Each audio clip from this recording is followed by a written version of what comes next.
ಹಾ ಓಕೆನಾ ನಮ್ಗೆ ಮಾಡ್ತೀವಿ. ಹಾ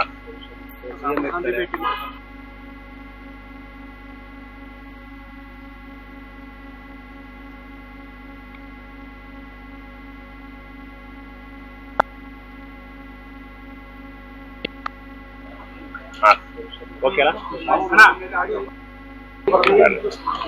ಆಯ್ತಾ. ಓಕೆನಾ ಓಕೆನಪ್ಪ. ಮುಂಭಾಗದಲ್ಲಿ ಅರಮನೆ ದ್ವಾರದ ಮುಂಭಾಗದಲ್ಲಿ ಒಬ್ಬ ವ್ಯಕ್ತಿ ಬಲೂನ್ಗಳನ್ನ ಮಾರ್ತಾ ಇದ್ದಂಥವನು, ಅವನು ಹೀಲಿಯಂ ಅನ್ನ ಇದ್ದಂತ ಒಂದು ಸಿಲಿಂಡರ್ನ ಇಟ್ಕೊಂಡಿದ್ದ ಅಂತ ಹೇಳಿ ಆ ಹೀಲಿಯಂನಿಂದ ಬಲೂನ್ಗಳಿಗೆಲ್ಲ ಫಿಲ್ಅಪ್ ಮಾಡಿ ಮಾರಾಟ ಮಾಡ್ತಾ ಇದ್ದ ಸಂದರ್ಭದಲ್ಲಿ ಆ ಸಿಲಿಂಡರು ಬರ್ಸ್ಟ್ ಆಗಿ ಅವನು ತೀರ್ಕೊಂಡಿದ್ದಾನೆ. ಅವನು ಲಕ್ನೋ ಮೂಲದವನು ಅಂತ ಹೇಳಿ ಹೇಳ್ತಾ ಇದ್ದಾರೆ. ಮತ್ತು ಇದು ಯಾವ ರೀತಿ ಆಗಿದೆ ಅನ್ನೋದನ್ನ ಬಗ್ಗೆ ಇನ್ವೆಸ್ಟಿಗೇಟ್ ಮಾಡಿ ರಿಪೋರ್ಟ್ ಅನ್ನು ಕೊಡಬೇಕು ಅಂತ ಹೇಳಿ ನಾನು ಹೇಳಿದ್ದೇನೆ.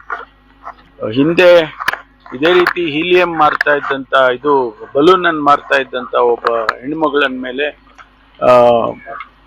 ಅತ್ಯಾಚಾರ ಆಗಿತ್ತು ಅಂತಕ್ಕಂಥದ್ದು ಕೂಡ ನಮಗೆ ಜ್ಞಾಪಕಕ್ಕೆ ಬರುತ್ತೆ. ಹಾಗಾಗಿ ಆ ಭಾಗದಲ್ಲಿ ಈ ರೀತಿ ಮಾರಾಟ ಮಾಡ್ತಕ್ಕಂಥವ್ರು, ಸಣ್ಣ ಪುಟ್ಟ ವಸ್ತುಗಳನ್ನು ಮಾರಾಟ ಮಾಡೋರಿಗೆ ಯಾವುದೇ ರೆಗ್ಯುಲೇಷನ್ ಕೂಡ ಇಲ್ಲದೆ ಇರೋ ರೀತಿಯಲ್ಲಿ ಕಾಣಿಸ್ತಾ ಇದೆ. ಅದಕ್ಕೆ ನಾನು ನಮ್ಮ ಇಲಾಖೆಯವರಿಗೆ ಸೂಚನೆ ಕೊಟ್ಟಿದ್ದೇನೆ. ಈ ರೀತಿ ಅಲ್ಲಿ ಏನು ಟೂರಿಸ್ಟ್ಗಳು ಬರ್ತಾರೆ ಅಂತ ಸಂದರ್ಭದಲ್ಲಿ ಹೇಗೆ ರೆಗ್ಯುಲೇಟ್ ಮಾಡಬೇಕು ಅನ್ನೋದ್ರ ಬಗ್ಗೆ ಇನ್ನೂ ಹೆಚ್ಚಿನ ರೀತಿಯಲ್ಲಿ ಕ್ರಮ ತಗೋಬೇಕು.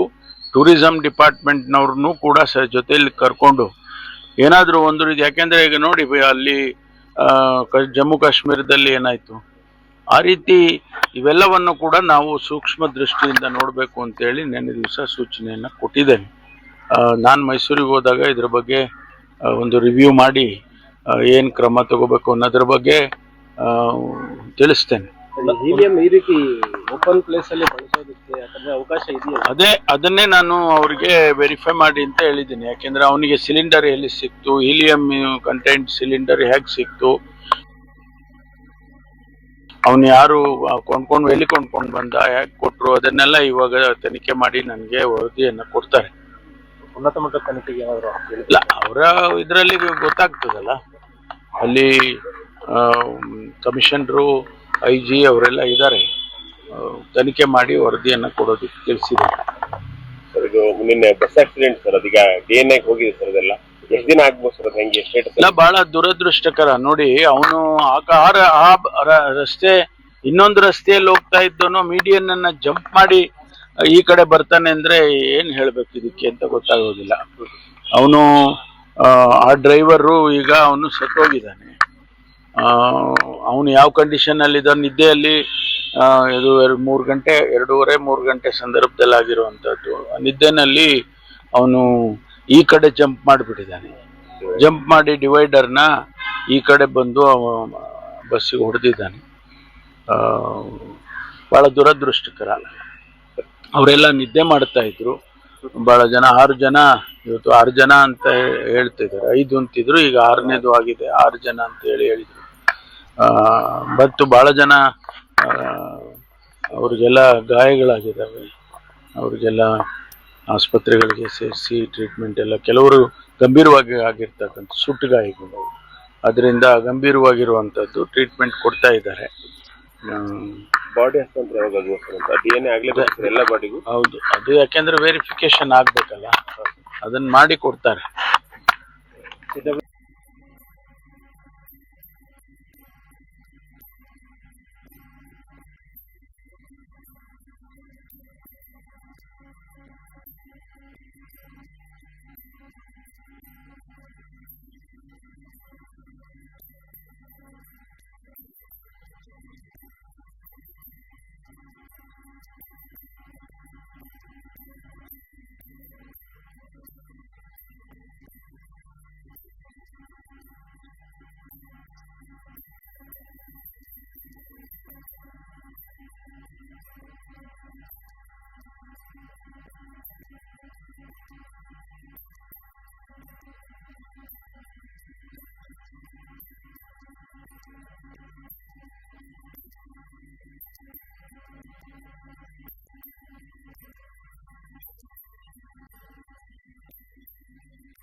ಮೀಟಿಂಗ್ ಇದೆ ಸರ್ ಡೆಲ್ಲಿನಲ್ಲಿ, ತಾವೇನೋ ಹೋಗ್ತಿದ್ರಿ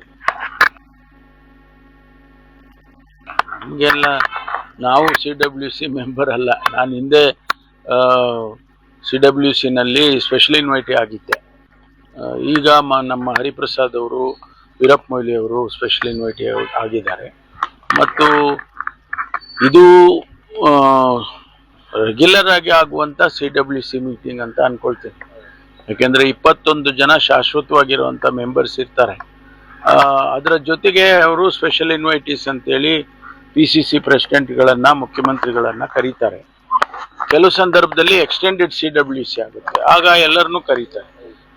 ಸ್ಪೆಷಲ್ ಇನ್ವೈಟೀಸ್ನ, ಆಮೇಲೆ ಸಬ್ಜೆಕ್ಟ್ ಮ್ಯಾಟರ್ ಸ್ಪೆಷಲಿಸ್ಟ್ ಅಂತ ಅವ್ರನ್ನ ಕರೀತಾರೆ. ಈಗ ಎಕ್ಸ್ಟರ್ನಲ್ ಅಫೇರ್ಸ್ ಮೇಲೆ ಚರ್ಚೆ ಆಗಬೇಕು ಅಥವಾ ಎಕನಾಮಿಕ್ ಪಾಲಿಸಿ ಮೇಲೆ ಚರ್ಚೆ ಆಗಬೇಕು ಅಂತ ಸಂದರ್ಭದಲ್ಲಿ ಆ ಎಕ್ಸ್ಪರ್ಟ್ಸ್ ಅನ್ನು ಕೂಡ ಇನ್ವೈಟ್ ಮಾಡೋ ಸಾಧ್ಯತೆಗಳು ಇರ್ತವೆ. ಆದ್ರೆ ಇವತ್ತು ನಾಳೆ ನಡೀತಕ್ಕಂಥ CWC ನಲ್ಲಿ ಅಜೆಂಡಾ ಏನಿದೆ ಅಂತ ನಮ್ಗೆ ಯಾರಿಗೂ ಗೊತ್ತಿಲ್ಲ. ಮಾನ್ಯ ಮುಖ್ಯಮಂತ್ರಿಗಳನ್ನು ಕೂಡ ಅವರು ಆಹ್ವಾನ ಮಾಡಿದ್ದಾರೆ ಅಂತ ಕೇಳಿದೆ. ನೀನು 3 ಜನ ಮುಖ್ಯಮಂತ್ರಿಗಳನ್ನು ಆಹ್ವಾನ ಮಾಡಿದಾರಂತೆ. ಅದು ಏನು ಚರ್ಚೆಗಳು ಆಗ್ತವೆ ಅಂತ ನಮ್ಗೇನು ಗೊತ್ತಿಲ್ಲ. ಕರ್ನಾಟಕದ ಬೆಳವಣಿಗೆಗಳು CWC ರಾಹುಲ್ ಗಾಂಧಿ, ಸೋನಿಯಾ ಗಾಂಧಿ ಎಲ್ಲರೂ ಕೂಡ ಸಭೆಯಲ್ಲಿ ಇರ್ತಾರೆ.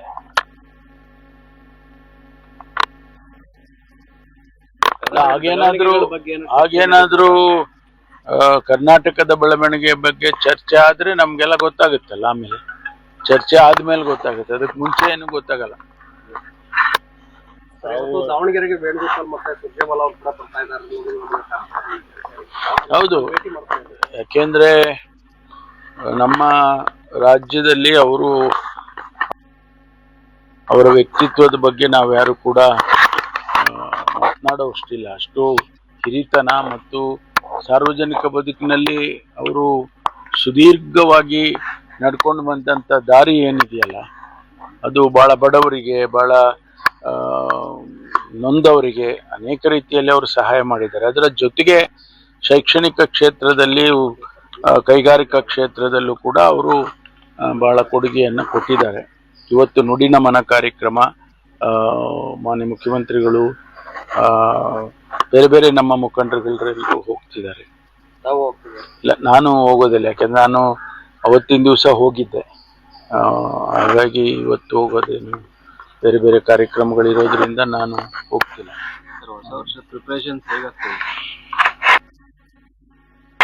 ಎಲ್ಲರಿಗೂ ಈಗಾಗಲೇ ಸೂಚನೆ ಕೊಟ್ಟಿದ್ದೇವೆ. ನಾಳೆ 28ನೇ ತಾರೀಕು ಅಂದ್ರೆ ಭಾನುವಾರ ನಮ್ಮ ಎಲ್ಲ ಆಫೀಸರ್ಸ್ಗಳ ಸಭೆ ಕರೆದಿದ್ದೇನೆ. I will take the stock of the situation. ಎಲ್ಲ ಏರಿಯಾಸ್ದು ಕೂಡ ಈಗಾಗಲೇ ಅವರು ಎಲ್ಲ ಸರ್ವೆ ಮಾಡ್ತಾ ಇದ್ದಾರೆ. 28ಕ್ಕೆ ನಾನೇ ಖುದ್ದಾಗಿ ಸಭೆಯನ್ನು ಕರೆದಿದ್ದೇನೆ. ಅದರ ಬಗ್ಗೆ ಚರ್ಚೆ ಮಾಡಿ ಯಾರ್ಯಾರಿಗೆ ಏನೇನು ಸೂಚನೆ ಕೊಡಬೇಕೋ ಅದೆಲ್ಲ ಕೊಡ್ತೇವೆ. ಈಗ ಸಿದ್ದರಾಮಯ್ಯ ಅವರನ್ನ ಒಂದು ವೇಳೆ ಏನಾದರೂ ಕೆಳಗಿಳಿಸಿದ್ರೆ ಪರಮೇಶ್ವರ್ ಅವರನ್ನೇ ಮುಖ್ಯಮಂತ್ರಿ ಮಾಡಬೇಕು ಅಂತ ಸಿದ್ದರಾಮಯ್ಯ ಅವರು ರಾಹುಲ್ ಗಾಂಧಿ ಅವರು ನೋ ಕಾಮೆಂಟ್ಸ್.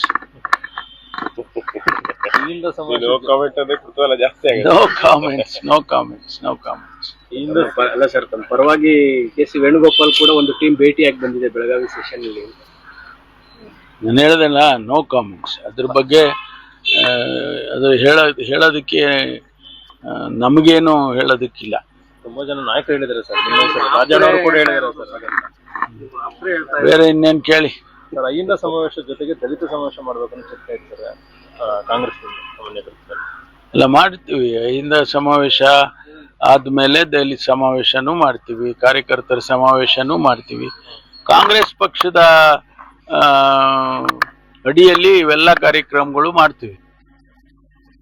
ಅವೇನು ವಿಭಿನ್ನವಾಗಿ ಮಾಡುವಂಥದ್ದು ಏನಿಲ್ಲ.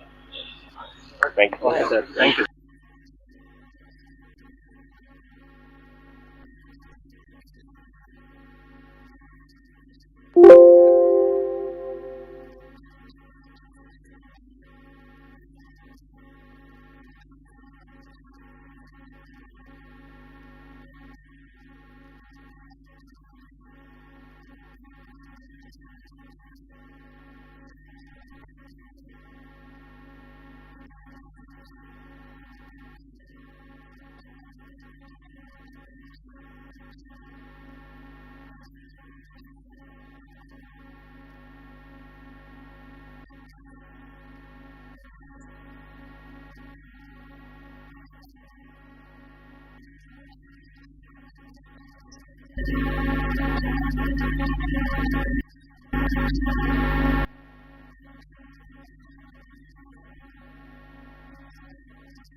ಹೆಚ್ಚಿನ ವಿಡಿಯೋಗಳಿಗೆ ಪ್ರತಿಧ್ವನಿ ಯೂಟ್ಯೂಬ್ ಚಾನೆಲ್ ಸಬ್ಸ್ಕ್ರೈಬ್ ಮಾಡಿ, ಬೆಲ್ ಐಕಾನ್ ಕ್ಲಿಕ್ ಮಾಡಿ.